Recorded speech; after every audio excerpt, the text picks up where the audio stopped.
Olá pessoal, sejam bem-vindos ao Jornada Episteme. Hoje estou aqui com a minha amiga e companheira de canal Beatriz Sois e o Silvio Galo, que dispensa apresentações, né? O Silvio é uma bússola para nós, estudante da filosofia. Sempre que a gente vai na sala de aula, os materiais do Silvio nos auxiliam muito a dar uma aula, principalmente eu que estou começando agora nos processos de estágio. E o Silvio é uma grande referência, é realmente um prazer tê-lo aqui, Silvio.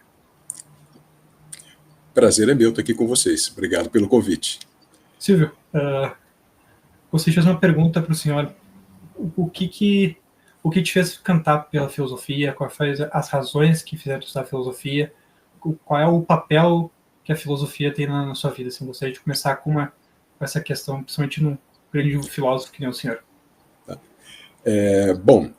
Talvez eu devesse dizer para vocês que o que me fez me encantar pela filosofia foi a falta da filosofia.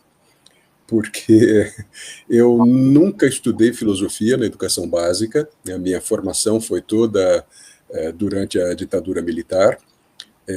Como a gente sabe, a gente não tinha filosofia no currículo nessa época. Eu fiz no ensino médio um curso técnico da área de química, sou técnico em química, tive uma atuação profissional como técnico em química na minha juventude. E nesse curso técnico, a gente tinha muito pouca aula de humanas, tinha história, geografia, em um ano história, em outro ano geografia, e num terceiro ano aulas de organização social e política do Brasil e educação moral e cívica. Era isso que a gente tinha de humanas, né, ao longo dos 3 anos de um ensino médio que era em tempo integral, né? O resto era tudo química, física e matemática, né, principalmente química. Então, jamais soube o que era filosofia nesse contexto, mas depois de terminado o ensino médio e começando minha carreira profissional nessa área da química, eu quis estudar outras coisas. E aí, um dia, vi um anúncio de um curso de astronomia, que era uma coisa que eu gostava, mas não conhecia absolutamente nada. Eu fui fazer esse curso, e o professor desse curso de astronomia era um apaixonado por filosofia. E aí ele nos ensinava, né, porque a gente tinha a parte observacional da astronomia, mas aí toda o contexto histórico, né, do aparecimento das primeiras teorias astronômicas e etc. E nesse contexto histórico a gente aprendeu muita filosofia grega antiga, né, os pré-socráticos e etc., com as teorias cosmológicas e cosmogônicas que eles tinham. E foi isso que me despertou o interesse pela filosofia. E então eu resolvi ir para a universidade. Eu sabia que eu não queria estudar química, porque eu já tinha estudado bastante química, não queria dar continuidade a isso, e fui estudar filosofia por prazer, né, por diletantismo, eu diria assim. Não tinha nenhuma intenção profissional com filosofia, mas era um curso que tinha na Universidade Católica de Campinas, onde eu morava. Ele tinha uma turma no noturno, eu trabalhava durante o dia, precisava estudar à noite, e fui estudar filosofia, né? Aí se abriu para mim um universo totalmente diferente daquele que eu imaginava, porque o que eu menos estudei na graduação em filosofia foi cosmologia, que foi o que me levou a procurar filosofia, né? Mas aí eu fui descobrindo outros assuntos, outras perspectivas, outros autores que foram me interessando sobremaneira, e aí eu fui ficando na filosofia, e quanto mais eu fiquei na filosofia, mais me deu vontade de trabalhar com filosofia e deixar a área de química. E aí, para trabalhar como filosofia, não tinha outro caminho naquela época, acho que hoje também, mais ou menos assim, do que ser professor. Então, terminada a minha graduação, eu fui ser professor na escola pública e logo em seguida também me encaminhei para o mestrado, para o doutorado, que eram também coisas que eu não previa fazer, não tinha maiores informações, mas muito estimulado por um professor que faleceu agora há uma semana atrás, inclusive, essa pessoa que me estimulou a ir fazer o mestrado, a fazer o doutorado, orientou meu doutorado, uma pessoa a quem eu devo muito esse percurso pela filosofia e especificamente pela filosofia da educação, nesse caso. Deus pêsames, Silvio. Obrigado. Eu queria aproveitar, então, esse momento professor, para perguntar, assim, qual foi o insight, qual foi o momento em que você teve essa ideia de dar enfoque no seu trabalho para uma crítica da razão infantil, e também pensando assim nas influências de René Chérret. Não sei se eu falei certo, se o meu francês é péssimo, mas eu acho que seria interessante assim você trazer o que te levou, né? O que te atraiu nessa questão da razão infantil e também dessas influências de René Chérret. René Chérret. Obrigada, eu nunca vou acertar. Não, mas é assim mesmo, não se preocupe. Né? Bom, René Chérret foi um filósofo francês que faleceu em fevereiro do ano passado, fevereiro de 2023, já com mais de 100 anos de idade. Um filósofo que trabalhou na Universidade de Paris 8, no Departamento de Filosofia de Paris 8, foi colega do Deleuze, foi colega do Foucault, colega do Derrida, e etc. É da mesma geração deles, né? Que todos eles morreram antes e o René foi ficando, foi durando. Mas é uma pessoa que aqui no Brasil não é conhecida, ou é muito pouco conhecida, né? A gente conhece muito Deleuze, Foucault, Derrida, essa geração da filosofia francesa da segunda metade do século XX, mas o René Chérret, temos apenas um livro dele publicado aqui no Brasil. Né? Mas eu fui, de algum modo, sendo despertado para algumas questões trabalhadas por ele. Li primeiro um livro dele sobre Deleuze, que ele publicou no começo dos anos 2000. Depois acabei conhecendo esse filósofo quando ele veio para um evento aqui no Brasil, acho que 2004, 2003, 2004, por aí. Mas isso ficou meio que para trás, né? E há coisa de 10 anos atrás eu resolvi desenvolver uma pesquisa durante uma licença sabática na universidade, e aí resolvi trabalhar com o pensamento do René Chérret. Né? Passei um tempo lá na França, acompanhei o seminário dele na Universidade de Paris 8, ele estava com 90 e tantos anos de idade e continuava dando um seminário de doutorado lá na universidade, e focando, né, o que eu queria trabalhar naquele momento. Isso faz parte de um livro que eu estou escrevendo desde então e nunca consegui terminar, mas queria focar justamente a filosofia da educação no pensamento do René Chérret. Esse era o meu objetivo, tenho desenvolvido isso há um certo tempo.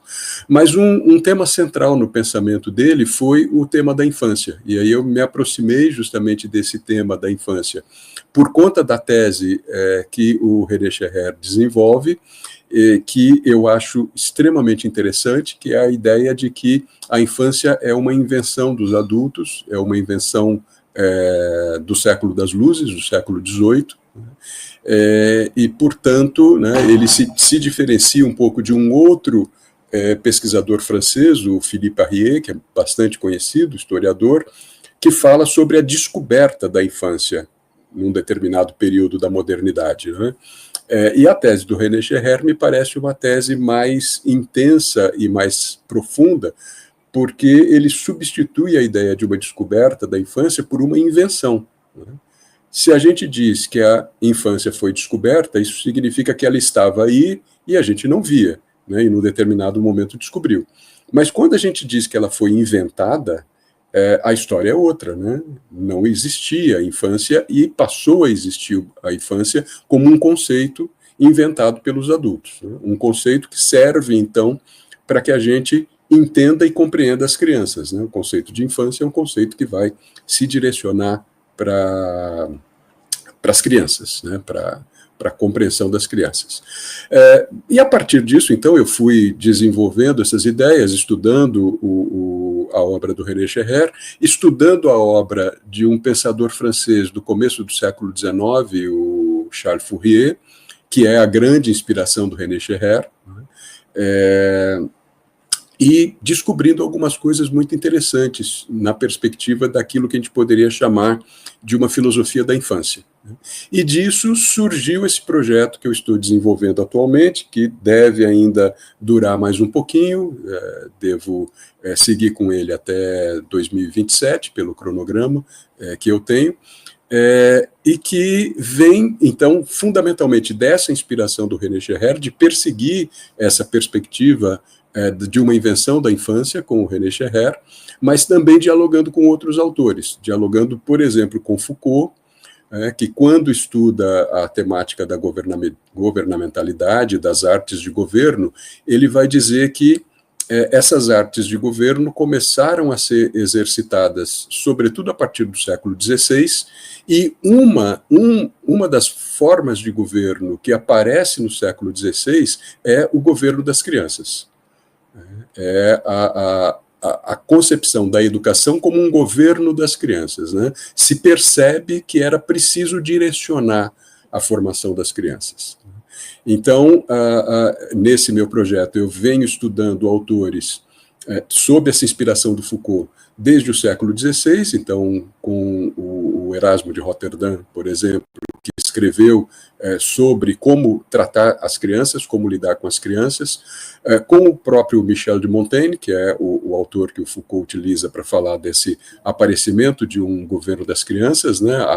Um dos ensaios do Montaigne, que é sobre as crianças, e depois seguindo, né, para o século XVII, com autores como Locke, como Hobbes, os grandes clássicos da filosofia moderna, que curiosamente escreveram também sobre as crianças e sobre a infância, né? Eu acho que não é por acaso, né, que esses filósofos todos, embora a infância, a criança, não fosse o tema central deles, mas eles escreveram sobre o cuidado com as crianças, né? Inclusive, vocês que são aí da Universidade Federal de Pelotas, a revista Cadernos de Educação da Universidade Federal de Pelotas publicou a tradução brasileira do texto do John Locke sobre a educação, né, do ensaio sobre a educação do John Locke, que a gente não tinha em português, e por um trabalho de professores aí da UFPEL, com a tradução, né, para o português, a revista foi publicando ao longo de vários anos, né, capítulos do livro do John Locke sobre a educação, né. E isso culmina no século XVIII, com as figuras do Rousseau e do Kant, né, que também tiveram aí as suas obras sobre educação. Portanto, um empenho da filosofia moderna, né, nesse ato de lidar com as crianças, né. Então, o que eu estou fazendo nesse projeto é perseguir, retomar a obra desses autores, né, com esse olhar específico sobre a infância, para tentar entender como é que isso foi se construindo e como isso culmina com essa ideia do René Scherrer de uma invenção da infância, né. A outra influência que está presente no título do projeto é do filósofo africano Achille Mbembe, né, filósofo contemporâneo, que escreveu uma crítica da razão negra, né. Evidentemente, o Achille Mbembe se referindo às críticas do Kant, né, a crítica da razão pura, a crítica da razão prática, e etc., né, e aí ele vai e constrói uma crítica da razão negra, dizendo que, no contraponto à razão branca europeia, foi preciso que se construísse uma razão negra, que é justamente a não-razão, né? Se o europeu branco era aquele que pensava e que produzia filosofia, o negro africano era justamente aquele que não pensava, era o ser da sensibilidade, da sensação, mas não do pensamento, né? Então, a razão negra é uma desrazão, é uma não-razão. E aí, inspirado no Mbembe, o que eu estou tentando desenvolver é justamente essa ideia de que a razão adulta branca europeia se constrói, o contraponto de uma razão negra, constrói também o contraponto de uma razão infantil, né? Da razão daquele que não fala, da razão daquele que não possui o logos, né? Porque o infans, no latim, significa justamente aquele que não tem a palavra, né? Aquele que não possui o logos. Se não possui o logos, não possui a palavra, também não possui o pensamento, né? Então, criar essa categoria da infância significa criar a categoria de um humano que ainda não pensa, né? Mas que para que possa vir a pensar, ele tem que ser orientado através dos processos educativos. Bom, estou tentando não falar demais sobre isso para... Professor, só para uma dúvida assim que surgiu do nada, desculpa. Sim, sim. Mas, na verdade, é mais uma sugestão também, né? Que Simone de Beauvoir, que é a autora que eu estudo, ela em Pirrões Cinéias, ela traz essa questão do tornar-se consciente da situação, do projeto humano, a partir da educação. E, no fim das contas, O Segundo Sexo, a longo prazo, é uma obra que vai trazer educação como solução para o problema, né, da opressão feminina. E também queria lhe dizer que me lembrou bastante a própria metodologia do Matthew Lipman, que eu sou apaixonada, tem até uns livros aqui infantis, né? E é muito, né, já passando a palavra para o Jornada Episteme, é muito legal saber que por detrás, assim, do seu nome, né, nesses livros didáticos que eu tenho aqui, existe um pesquisador engajado em recuperar as raízes, a história, e também em ter um posicionamento decolonial e pós-estruturalista, assim. Então, parabéns, eu achei bem interessante. Obrigado. Silvio, a filosofia ela é uma disciplina instrumental ou ela é um fim em si mesma? Puxa, essa questão é difícil. Porque à vontade, não. Depende de como a gente aborda essa questão, né? Eu diria, seguindo Aristóteles, que a filosofia é um fim em si mesma. A filosofia não se justifica por algo exterior a ela. Ela precisa se justificar por ela mesma, né? Então, nesse sentido, a filosofia é um fim em si mesma. A filosofia como área do pensamento, né? Ou como eu preferiria chamar, da forma como o Deleuze e o Guattari chamam, né? Como uma disciplina do pensamento, né? Como uma forma de produzir pensamento. A filosofia é um fim em si mesma, ela não tem uma utilidade prática, né? Mas ela tem justamente a perspectiva de nos fazer viver melhor, né? Filosofando, vivemos melhor. Isso está presente desde as origens da filosofia, desde a antiguidade grega e atravessa nós até os nossos dias, né? Por outro lado, quando a gente fala de filosofia como disciplina no currículo de um determinado nível de ensino, por exemplo, do ensino médio, evidentemente que ela precisa, de algum modo, ser instrumentalizada, né? Porque a gente vai ter que perguntar, filosofia para quê? Por que a filosofia deve estar presente na formação das crianças e dos jovens, por exemplo, né? Se ela não cumprir um determinado papel, não faz sentido a gente ter filosofia no currículo, né? Então, quando a gente pensa na filosofia como disciplina do pensamento, eu diria que ela é um fim em si mesma. Mas quando a gente pensa na filosofia como componente curricular, por exemplo, do ensino médio, a gente precisa instrumentalizá-la de alguma forma, né? E, do meu ponto de vista, da forma como eu penso o ensino da filosofia, essa instrumentalização se faz no sentido de que, como eu acabei de dizer há pouco, né, a filosofia proporcione ao jovem a possibilidade de viver melhor, né, de pensar sobre si mesmo, pensar sobre a sua própria vida e de viver melhor, né? Como uma forma, então, de instrumentalizar sem instrumentalizar. Não sei se isso fica claro, né? Mas a filosofia cumpre um papel na formação do jovem, né? Sem se deixar instrumentalizar, mas, ao mesmo tempo, guiando uma determinada formação desse jovem, desse adolescente, na sua formação ao longo do ensino médio. Então, professor, eu sempre gosto de trazer para os alunos, por exemplo, 3 características do filósofo, né? Aquele que constrói um pensamento original, um sistema, né, que não que é todo fechadinho, não se contradiz, uma visão de mundo completa e do ser humano completa. A gente tem depois o intérprete, né? E, por fim, o professor, não menos importante, que vai ficar, então, trabalhando com a história da filosofia. Então, são vários degraus, né? Mas surge, então, uma dúvida nessas perspectivas que eu inventei, não são verdades absolutas, mas qual é a diferença, afinal de contas, entre ensino de filosofia e filosofia da educação? Porque isso não fica muito claro para nós, né?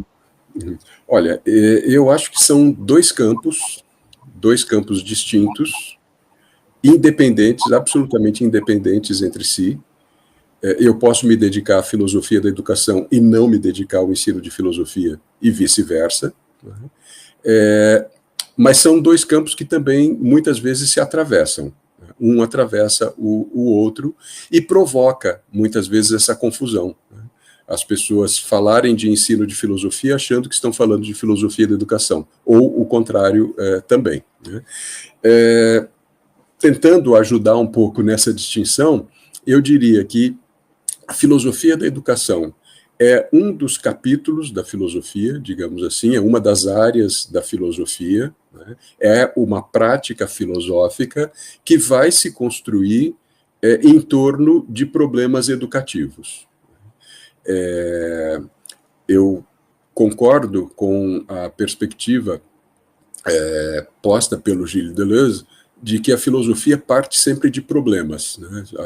A filosofia só se produz a partir de determinados problemas que são vivenciados por aquele que pensa, pelo filósofo, né? A filosofia da educação, ela é produzida, então, por aqueles que vivenciam o campo educativo, o campo educacional, que produz determinados problemas para a gente, né? E ao pensar com as ferramentas da filosofia, esses problemas da educação, a gente produz uma filosofia da educação. Claro que a gente também tem uma psicologia da educação, por exemplo, uma história da educação, uma sociologia da educação, né, que estão, a partir dos seus respectivos campos, com as suas respectivas ferramentas, também pensando os problemas educativos, né? Mas a filosofia tem a sua especificidade nesse campo, de trazer as ferramentas filosóficas, eu diria as ferramentas conceituais, para pensar determinados problemas educativos, né? O ensino da filosofia pode ser visto por nós como um problema educativo, né? Então, a gente pode ter uma abordagem sobre o ensino de filosofia que se aproxime de uma filosofia da educação. Mas nem toda a filosofia da educação está ocupada ou está preocupada com o ensino de filosofia, né? Por outro lado, o ensino de filosofia, e aí acho que isso é importante a gente dizer a partir da realidade brasileira, né? O ensino da filosofia é um campo que foi se constituindo, né, nas últimas décadas, e especialmente nos últimos anos. Esse ano, inclusive, a gente teve a criação, agora, muito recentemente, da ABFIL, da Associação Brasileira de Ensino de Filosofia, que tem o objetivo de reunir pesquisadores que se dedicam ao tema do ensino da filosofia, né? Então, eu diria que o ensino da filosofia é um outro campo investigativo, né, no qual pessoas que normalmente, em geral, são professores de filosofia e se preocupam com o que significa ensinar filosofia, como ensinar filosofia, que ferramentas utilizar para isso, e assim por diante, né? E a gente tem trabalhado esse campo com a ideia de que é necessário construir uma filosofia do ensino de filosofia, né? Porque a gente poderia pensar o ensino de filosofia de um modo estritamente pedagógico, Né? Dizer, olha, ensinar filosofia não é diferente de ensinar matemática, de ensinar história, de ensinar geografia. Né? Mudam os conteúdos, mas o que é o ensinar é a mesma coisa, a abordagem pedagógica é a mesma. Mas a gente tem insistido aqui no Brasil, nos últimos anos, de que a gente precisa compreender o ensino de filosofia também de forma filosófica. Né? Há uma abordagem propriamente filosófica do que seja ensinar filosofia. Né? E é essa discussão em torno de uma filosofia, do ensino de filosofia, que acabou contribuindo para se constituir como um campo de investigação, como um campo de pesquisas, o ensino de filosofia. Então, eu diria, para tentar ser um pouco didático aqui na história, né, a filosofia da educação como um campo de investigação e de atuação que se propõe a produzir filosofia a partir de problemas educativos, e com isso ela é bastante abrangente, nós podemos ter vários problemas educativos sendo trabalhados no âmbito de uma filosofia da educação. E, de outro lado, a gente tem um campo que é mais específico, que é mais centrado na problemática do ensinar filosofia, que é justamente esse campo do ensino de filosofia. Né? Então, eu diria que são duas coisas diferentes, são duas coisas distintas, mas que algumas vezes se atravessam. Né? Algumas pessoas que se dedicam à filosofia da educação se dedicam também ao ensino de filosofia, e vice-versa. Mas também há pessoas que se dedicam à filosofia da educação e não se dedicam ao ensino de filosofia. E o contrário também é verdadeiro. Né? Há pessoas que estão pesquisando ensino de filosofia e não necessariamente trabalham também com filosofia da educação. Excelentíssima resposta, professor Silvio. Professor Silvio, principalmente para quem está começando agora estágio, está começando a graduação de filosofia, quais são as dicas assim, que o senhor, com tanta experiência, poderia dar para elaborar um bom plano de aula? E já emendando a questão, que tu explicasse um pouquinho também a importância que é o Deleuze, o Guattari tem no seu pensamento, e essa sua ideia que as aulas têm que ser uma oficina de conceito. Eu queria que tu explicasse para nós assim, o que exatamente tu quer dizer que as aulas de filosofia elas deveriam ser uma oficina de conceito. Bom, vamos lá.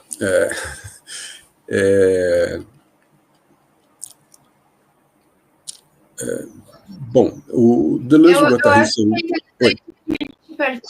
Acho interessante a gente partir dessa ideia de que a filosofia pode ser um quebra-cabeça conceitual.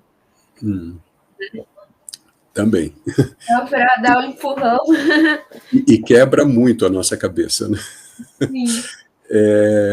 Bom, eu estudo o Deleuze e o Guattari há bastante tempo, né, desde que eu era estudante de graduação em filosofia. Né, evidentemente não eram autores que eram trabalhados no currículo do curso, mas eram autores vivos que estavam publicando, a gente tinha acesso aos livros e eu me encantei com a perspectiva filosófica deles. Né, quando li, a primeira obra deles que eu li foi o Anti-Édipo, Capitalismo e Esquizofrenia, e pirei, né, com essa obra, com a forma de fazer filosofia que eles colocavam em marcha ali naquele livro que é de 1972, né, originariamente, a publicação. E aí, a partir disso, eu fui lendo outras obras dos dois, e outras obras do Guattari e outras obras do Deleuze, e fui, de algum modo, procurando pensar. Não estudava sistematicamente esses autores, mas os tinha como companheiros de viagem, como leituras que eu fazia, que me interessavam, e etc. Né? Em 91, eles publicam um livro intitulado O que é a Filosofia, que é traduzido quase que imediatamente aqui no Brasil. Em 92 já sai a edição brasileira do livro, e eu que já os lia, evidentemente, fui com muito interesse ler esse novo livro e me convenceu muito a resposta que eles dão de que a filosofia é uma atividade de criação conceitual. Né?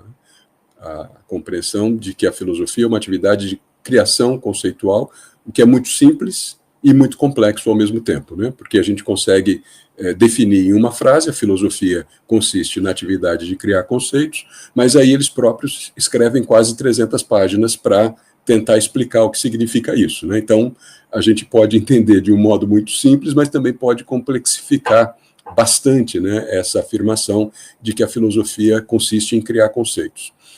E aí, a partir disso, então, eu comecei a pensar, né, de um lado, né, como professor de filosofia da educação, se a filosofia consiste em criar conceitos, e os conceitos são criados a partir de problemas, a filosofia da educação pode ser pensada como uma criação de conceitos a partir de problemas educativos, né? E é assim que eu tenho procurado trabalhar a filosofia da educação desde então, né? O Deleuze e o Guattari dizem que todo filósofo precisa de um plano de imanência, é a partir do plano de imanência que ele pode criar conceitos, e eu defendo, então, que a educação seja um plano de imanência, o campo problemático da educação seja um plano de imanência a partir do qual a gente possa produzir conceitos, ou deslocar conceitos da filosofia para esse plano de imanência da problemática educativa, né? E, do mesmo modo, eu, sendo professor em uma licenciatura em filosofia, formando professores de filosofia, nós tínhamos que nos ocupar, né, ou pelo menos eu pensava assim, e insistia com os meus colegas que tínhamos que pensar assim, nós tínhamos que nos ocupar do que significa formar um professor de filosofia, né? O que significa ser professor de filosofia, né? O que ele precisa saber para ensinar filosofia, né? E a gente reivindicava que a filosofia tem um papel importante nesse contexto, né? Daí a gente falar em uma filosofia do ensino de filosofia, como eu comentei antes. Bom, pensando nessas coisas, né, eu propus então que a gente poderia pensar a aula de filosofia na educação média, por exemplo, como uma oficina de conceitos, né? Se a filosofia consiste na atividade de criação conceitual, poderíamos pensar a aula de filosofia como uma oficina de conceitos. Ou seja, um local, porque oficina, né, a ideia de oficina, né, estou pensando aqui, ou pensava, né, quando escrevi sobre isso lá na década de 90, a oficina como a oficina mecânica mesmo, né, aquele lugar que você leva seu carro para consertar e o mecânico bota a mão na massa, né, ele tem que abrir o capô, mexer no motor e etc. Né, uma oficina nesse sentido, né, o estudante ser colocado em contato com os conceitos da filosofia e ele ter que manejar esses conceitos da filosofia, né, porque tanto o Deleuze quanto o Foucault também trabalharam em vários momentos das suas respectivas obras a ideia de que os conceitos são ferramentas.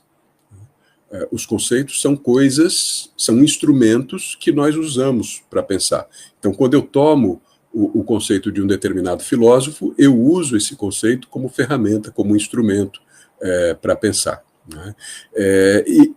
E dando, então, esse aspecto prático, né, do trabalho com a filosofia, não como uma contemplação, né, do absoluto, mas como um trabalho prático do dia a dia, que eu posso usar conceitos para pensar os problemas que eu vivencio, né? Então, a ideia de oficina de conceitos passa por essa dimensão, passa por essa perspectiva, e nesse contexto, né,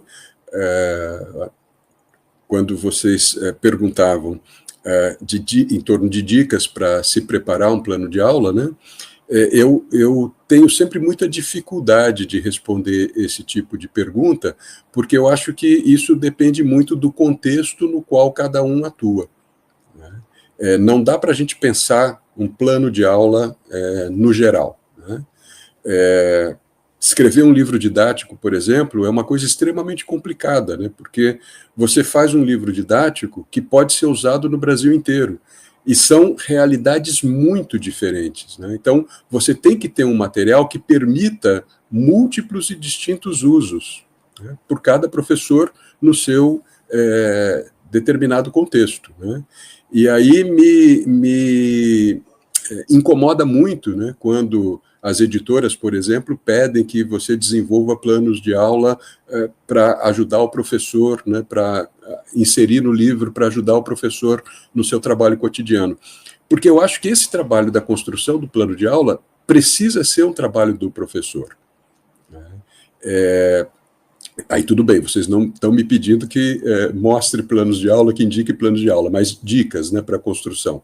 E eu acho que a melhor dica que eu teria para dar sobre a construção de um plano de aula é uma dica que eu aprendi com o Deleuze também, né? Num determinado texto, ele fala do encantamento dele pelo Bob Dylan, pelo cantor e compositor Bob Dylan, né? E ele comenta como é que o Bob Dylan compõe, né?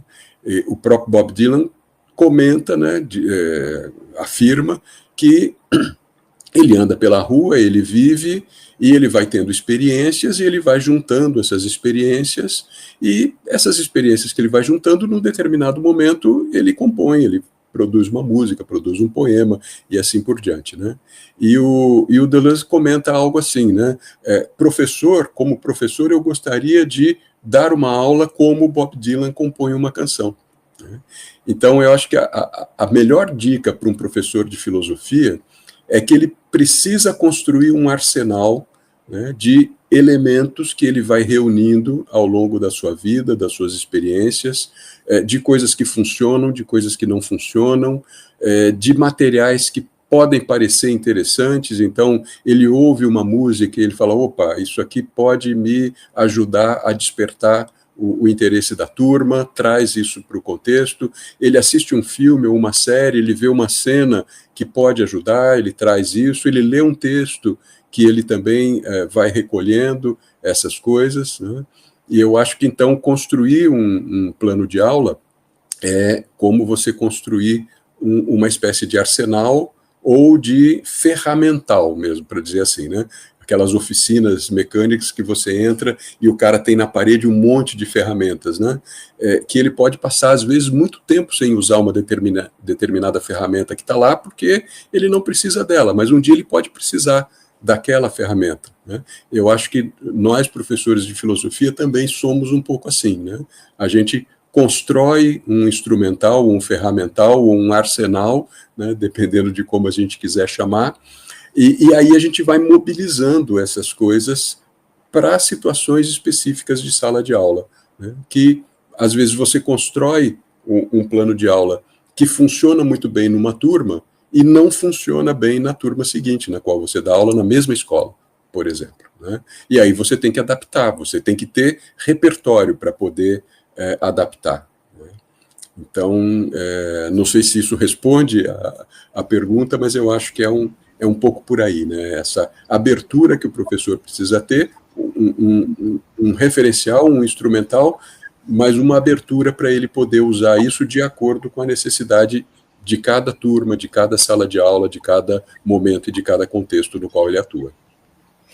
É algo bem arendtiano, né, professor? Trazer a tradição junto com a inovação, que a gente tem que se virar todo dia para achar algo novo, né? E eu vou aproveitar, então, para lhe fazer uma provocação. Não digo provocação, mas uma pergunta, assim, que vai mais para sua opinião pessoal. Tem um texto do Deleuze que é sobre o que é filosofia, né? E ele diz que a filosofia ela serve para entristecer, incomodar, e que ela não deve servir nem à política, nem ao Estado, não deve servir a nada, ela deve incomodar, né? E é isso. Ao mesmo tempo, nós temos intérpretes que vão defender que dá para inserir Deleuze numa perspectiva onde não se pode dissociar política e filosofia, ou política e educação, né? É que eu associo muito filosofia com educação, né? Porque eu vejo sempre essa filosofia como uma caixa de ferramentas para aprender as outras línguas, as outras disciplinas, nesse sentido. Então, queria lhe perguntar, assim, como que você acha que fica esse embate? Você acha que a educação ela é vinculada necessariamente à política ou a filosofia, né, enquanto uma filosofia da educação, ela deve se dissociar de partidos políticos? Bom, uma pergunta ótima. Bom, em primeiro lugar, eu acho que a educação deve se desvincular de todo e qualquer partido político. A Beatriz termina a pergunta falando, né, dessa vinculação com partido político. Eu acho que a educação deve se desvincular de qualquer partido político, né? A educação, o ato educativo, não é lugar de plataforma política, né? Mas ao dizer que a educação, a filosofia da educação, deve se desvincular de qualquer partido político, isso não significa que ela não seja um ato político por excelência, né? E eu, particularmente, leio essa afirmação do Deleuze, que a Beatriz trouxe, como uma afirmação estritamente política. Porque o Deleuze diz assim: a filosofia não deve servir à política, ela não deve ser um instrumento da política, mas ela deve incomodar. Ora, se a filosofia incomoda, ela está produzindo um ato político. O incômodo é um ato político por excelência, né? Então, quando ele diz que a filosofia não deve servir à política, é no sentido de que, bom, a gente sabe que historicamente muitas filosofias e muitos filósofos serviram a diferentes políticas, né? Mas, ao mesmo tempo, né, a filosofia, o papel da filosofia é esse papel da produção de um incômodo, né, da produção de algo que mobilize a pessoa para pensar, né? Por isso o Deleuze vai falar em incômodo. E, do meu ponto de vista, esse incômodo é profundamente político, né? E, portanto, o papel da filosofia e da educação, né, também, claro, é um papel profundamente político. Fazer educação é fazer política. Nós temos diferentes modos de pensar isso, né? Temos, por exemplo, para citar algumas figuras, né, um John Dewey, por exemplo, que diz que educação é política, né? A educação não é uma preparação para a política, a educação é a própria política, né? Coisa com a qual Paulo Freire vai concordar, por exemplo, né, com uma argumentação diferente da argumentação do Dewey, mas Paulo Freire também tem, inclusive, né, a obra da educação como ato político. E a Hannah Arendt, por outro lado, vai dizer que a educação não é política, mas ela é pré-política, né? Porque só é político aquilo que está no espaço público.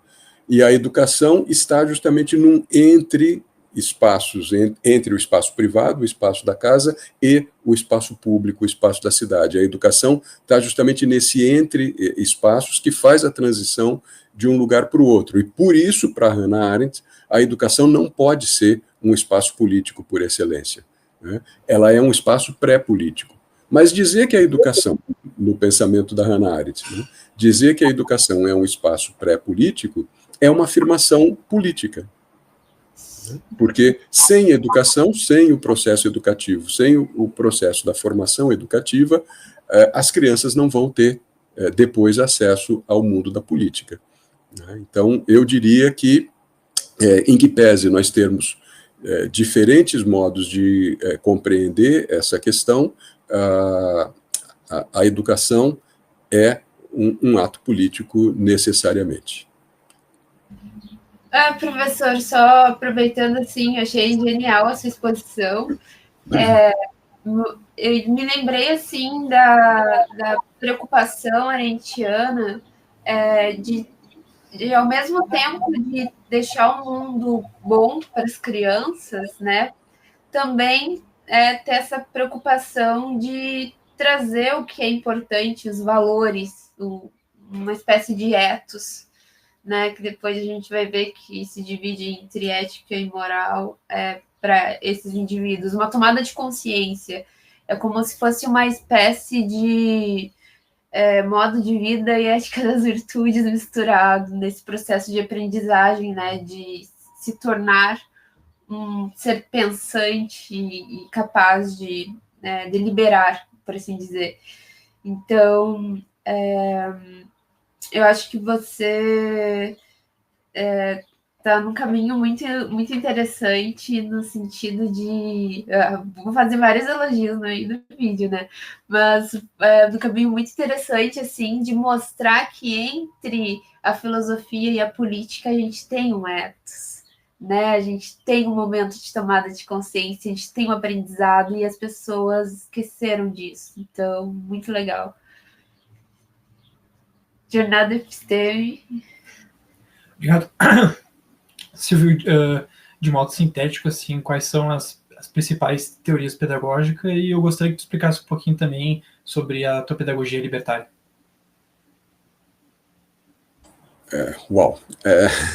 Eu não sei se eu consigo falar ainda mais sinteticamente sobre as teorias pedagógicas, porque nós temos inúmeras, né? Temos muitas teorias pedagógicas, né? Mas eu posso falar um pouquinho sobre essa tradição a qual eu me filio, que é a pedagogia libertária, né? Bom, para contextualizar um pouco isso, a gente teve um momento no Brasil, sobretudo na década de 80, começo da década de 90, década de 80, sobretudo, em que a filosofia da educação esteve muito ligada a essa discussão das teorias pedagógicas. Muitos trabalhos desenvolvidos pela filosofia da educação no Brasil nessa época pensavam as diferentes teorias pedagógicas. E aí a gente estava lá, né, durante a ditadura militar, com os educadores buscando uma educação que pudesse fazer resistência ao governo militar, uma educação que pudesse ser progressista. Então eles se preocupavam muito com quais teorias pedagógicas se poderia lidar, se poderia trabalhar, né, nesse contexto, né?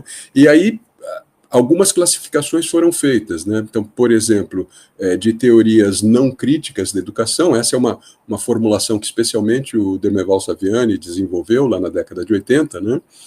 As teorias não críticas da educação, que desvinculam a educação da política, a educação da sociedade, como se a educação fosse algo neutro, que não tem uma relação direta com a sociedade, e, coincidentemente, o governo militar investia muito nesse tipo de teoria educativa, né, de teoria pedagógica, mas nós também poderíamos ter as teorias pedagógicas críticas, né, que mostram a relação da educação com a sociedade, da educação com a política.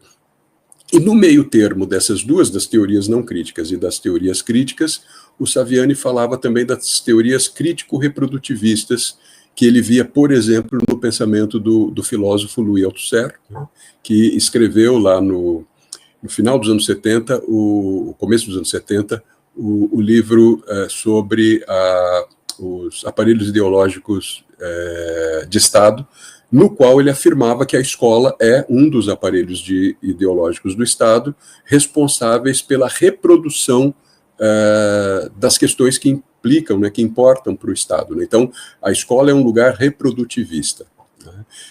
E aí o Saviani chamava essas teorias de teorias crítico-reprodutivistas, justamente porque elas reconheciam a relação da educação com a sociedade, com o Estado e com a política, mas diziam que cabia à educação simplesmente reproduzir, a educação não podia transformar, né? E eles estavam preocupados com educações críticas, educações transformadoras, né? Nesse contexto, né, lá da década de 1980, então, é que eu vou tentar desenvolver aqui no Brasil essa perspectiva da pedagogia libertária, né, que é uma perspectiva educativa pensada desde meados do século XIX, no contexto do movimento anarquista, do movimento operário anarquista, que criticava a educação capitalista, a educação burguesa, e que defendia a importância de que os trabalhadores se envolvessem com a educação das suas crianças e a educação deles mesmos, né, como uma pedagogia comprometida com a liberdade. A gente teve aqui no Brasil, no início do século XX, várias escolas anarquistas, né, porque tivemos, né, uma militância anarquista forte aqui no país, no final do século XIX e no começo do século XX, muito estimulada pela vinda de imigrantes europeus, sobretudo italianos, espanhóis e portugueses, que tinham essa militância no movimento operário europeu e que traziam para cá esses princípios, inclusive da pedagogia libertária. Só que não se estudava isso, aliás, ainda não se estuda, se estuda muito pouco nos cursos de pedagogia essas teorias pedagógicas, né? Então, eu, quando fui fazer o meu mestrado, me dediquei a justamente fazer um estudo sobre a pedagogia libertária como uma teoria pedagógica, para mostrar, né, que nesse conjunto das várias teorias pedagógicas que eram trabalhadas naquele momento, existia essa teoria pedagógica anarquista, libertária, que esteve presente no Brasil e que se conhecia muito pouco sobre ela, e que alguns autores, quando faziam a classificação das teorias pedagógicas, até tratavam da pedagogia libertária, mas com muito pouca informação e, às vezes, inclusive, com informações equivocadas sobre a pedagogia libertária. Então, eu acabei me filiando a essa perspectiva, porque desde a juventude, quando eu descobri o anarquismo como teoria política, eu me orientei, né, por essa perspectiva, e achei importante tentar desenvolver entre nós aqui no Brasil essas perspectivas, né, relacionadas com a pedagogia libertária. Então, em poucas palavras, eu diria que a pedagogia libertária é justamente aquilo que os pensadores e ativistas anarquistas vêm desenvolvendo desde meados do século XIX, como uma educação comprometida com a liberdade, mas uma educação compreendida, ou comprometida, desculpe, com a liberdade, desde uma perspectiva anárquica de liberdade, não em uma perspectiva liberal de liberdade, né? Porque o liberalismo, o movimento filosófico do liberalismo e o neoliberalismo, que a gente conhece bem, que nos invade o tempo todo, né, são muito comprometidos também com a questão da liberdade. Mas são duas formas distintas de se pensar a liberdade, né? O liberalismo e o neoliberalismo pensam a liberdade como uma característica do indivíduo, e os anarquistas pensam a liberdade como um atributo do coletivo, da coletividade, né? Não faz sentido eu pensar a minha liberdade como indivíduo fora do contexto dos grupos sociais com os quais eu convivo. Eu só posso dizer que eu sou livre se eu convivo com outras pessoas livres, né? Eu não posso afirmar a minha liberdade se o preço da minha liberdade é a escravidão dos outros, né? Para os liberais isso tá tudo bem, né? É a minha liberdade, a gente ouve esses discursos hoje, né?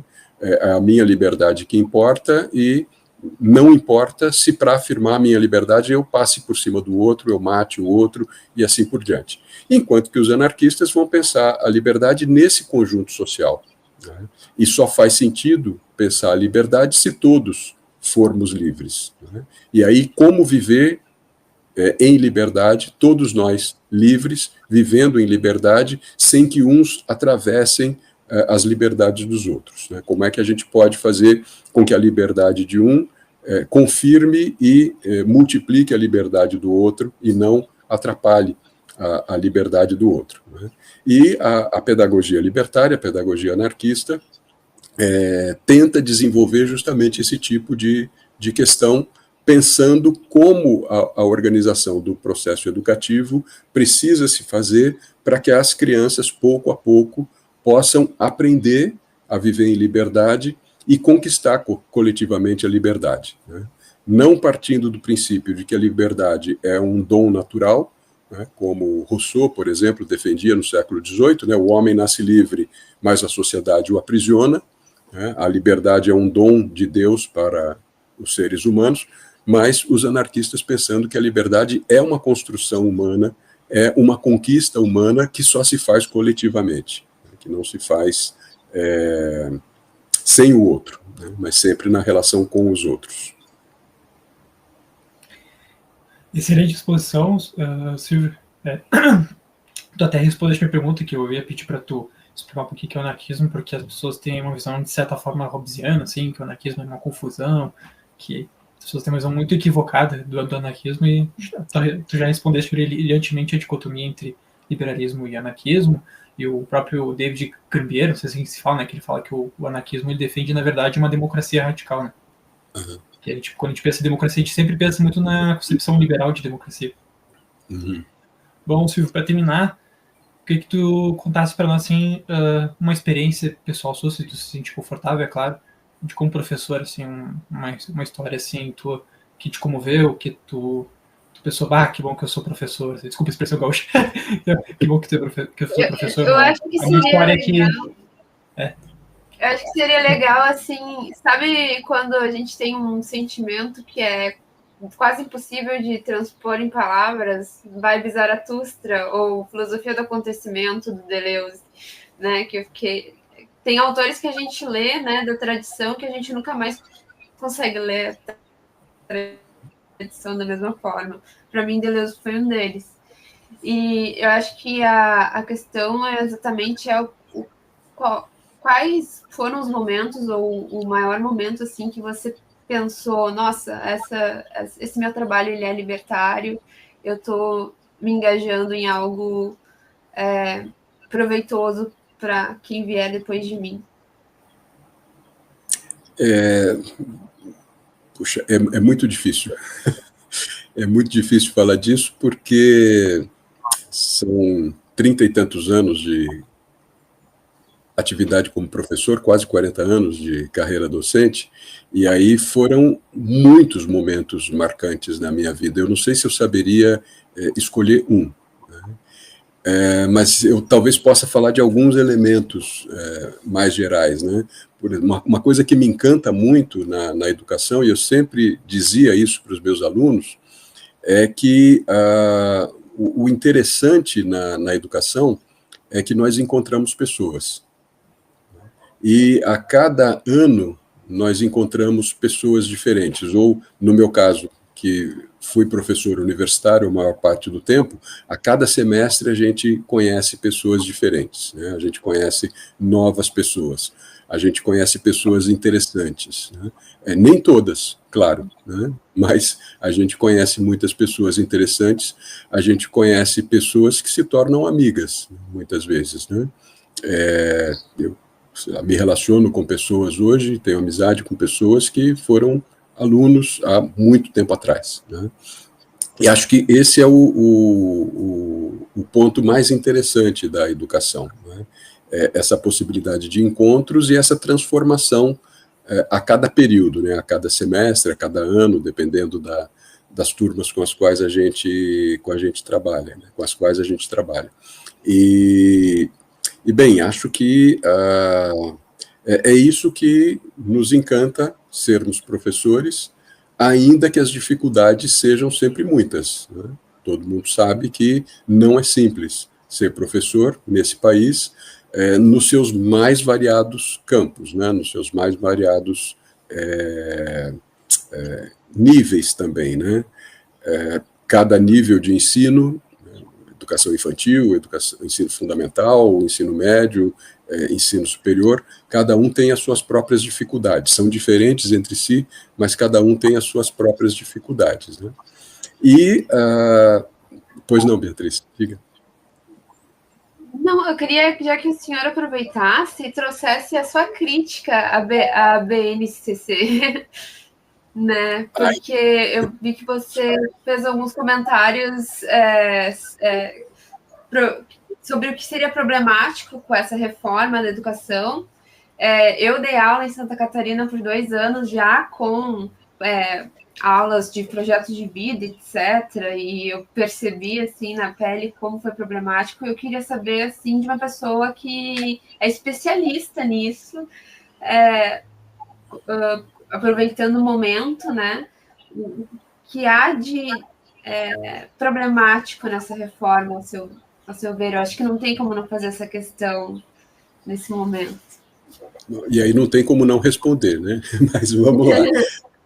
Tentando responder rapidamente, né? Porque daria para a gente passar algumas horas aqui falando disso, né? Eu acho que um primeiro aspecto de problemático na BNCC é a própria ideia de uma base nacional comum curricular. Né? A gente sabe que os governos, quaisquer governos, né, insistem muito nisso, porque uma forma de você construir o sentimento de nacionalidade é justamente através da educação. Né? Agora, o Brasil é um país extremamente grande e extremamente múltiplo e diverso em termos culturais. E aí você ter uma única base nacional, né, ou uma base comum a todo o país, ainda que a ideia seja, bom, há uma base comum e a partir disso que é comum se diversifica. Mas a gente sabe que as dificuldades que a educação brasileira enfrenta fazem com que aquilo que é comum seja a única coisa que seja trabalhada. Né? E aí você pasteuriza o processo educativo, né? Como se fosse a mesma coisa ensinar, formar as crianças no Rio Grande do Sul e em Manaus, né? Com realidades totalmente diferentes, com culturas totalmente diferentes, com questões linguísticas totalmente diferenciadas, né? Então, primeiro, para mim, né, o problema o principal é a própria ideia de uma base nacional comum. Né? Segundo, é que essa base foi construída, bom, há toda uma discussão política em torno da construção da base nacional, que teve intensos debates, isso fez com que isso fosse debatido ao longo de muito tempo, mas ela acaba sendo finalizada de um modo atropelado, com uma determinada concepção política prevalecendo. Né? E a concepção política que prevalece é a concepção neoliberal, dos movimentos, como o movimento Todos pela Educação, mas não é o único, outros movimentos como esse, ligados a grandes corporações empresariais e financeiras brasileiras que querem ditar os rumos da formação das crianças e dos jovens nesse país. Né? Então, a base, que por si só já é algo ruim, se torna algo ainda pior, porque ela deixa de atender a um debate público para defender interesses privados de um certo tipo de formação. Né? E esse certo tipo de formação que quer preparar as pessoas exclusivamente para o mercado de trabalho, e com o perfil desse sujeito empreendedor, que é bala na boca de criança, né? A forma como se fala do empreendedorismo hoje, né? Como se o empreendedorismo fosse a melhor coisa do mundo para todo mundo. Né? E acho que então, social, né? Acho que os dois grandes problemas são esses, né?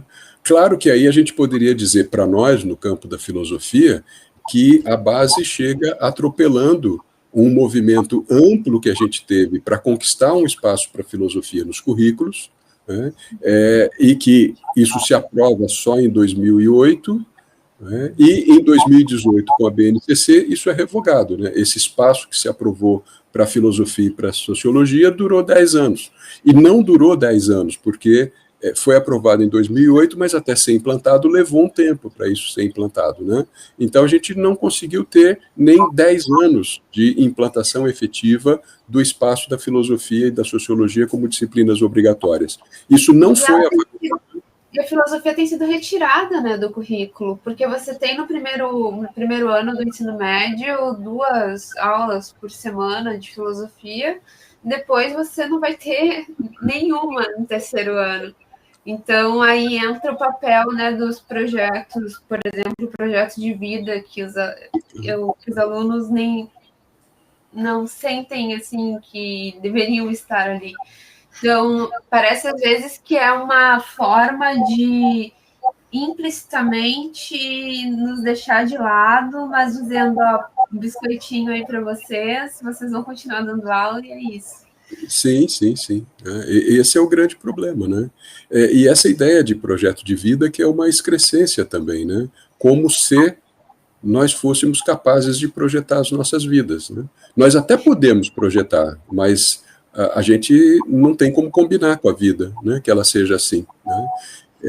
O papel do acaso, o papel dos encontros é muito grande na nossa vida. Então, não adianta você fazer um projeto, né, que você dificilmente vai conseguir realizar, né, porque não depende só de você. E acho que esse é o grande problema. A gente vende uma ilusão para os estudantes, né?